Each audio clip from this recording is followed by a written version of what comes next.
Mafemini, uma insimbi yakhona ikhaliti bi ikhala ngexesha elithile kunesizathu wayo. Kodwa ngenxa yokuthi uyasebenza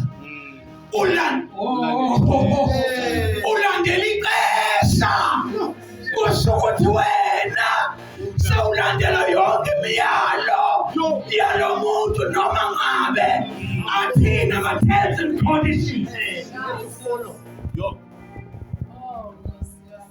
Ngenxa yexesha likwenza ukuthi ungene kwi-agreement obungafuni ukungena kuyo, kodwa ngenxa yexesha lifake phakathi. Kuthiwa-ke singahlala mfundisi, kuthiwa-ke namadoda abengathandazi wona kulesithixo mengalandeli ixesha. Mzalwane, athi mengalandeli ixesha elibekiweyo kulelali yonke bacasuka babaripota enkosini, athi inkosi, okay, niyazi ukuthi senza kanjani. Laba abantu abangalandeli ixesha lakule ndawo sibabasela umlilo nje, sibabasela nje umlilo bese sibafaka phakathi basho, kanti benza imistake sokuthi lo wethu uThixo bazalwane, ngoba ungasela umlilo ilanga athi uyamphakamisa khona. Kuthiwa imistake yokuqala bayenza ukuthi babasa umlilo bawuphinda 7 times. Kuthiwa kwenzeka into engavamisile ukwenzeka ukuthi umlilo uphinduke 7. Bonke laba babebashisa before babebasa nje uphindwe kabili noma base kanye. Nalo muntu wakhona kosiyamvele wesithixo ashe nje kalula kuphele kanjalo. Kodwa this time mase kufika amadoda kaNkulunkulu nabo bangasho ukuthi kwenzakaleni, bawuphinda 7 times.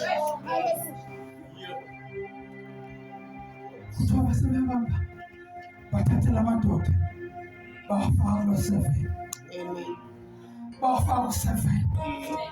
Bawafaka u-7. Bahamba mzalwane, bawafaka u-7.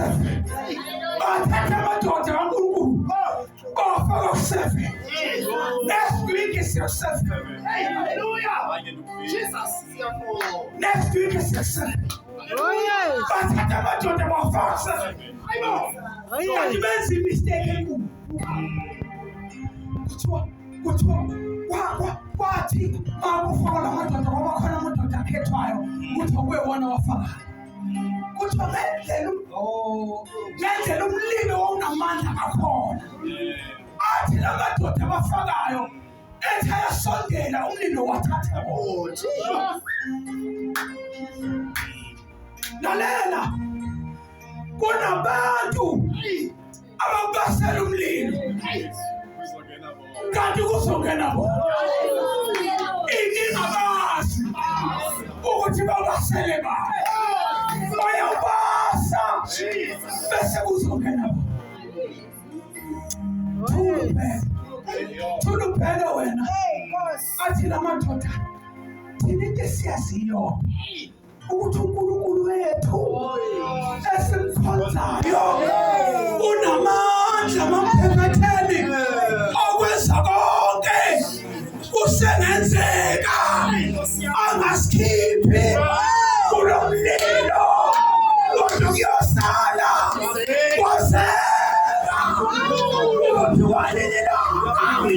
Kunamadoda kaNkulunkulu ahamba kule ndawo.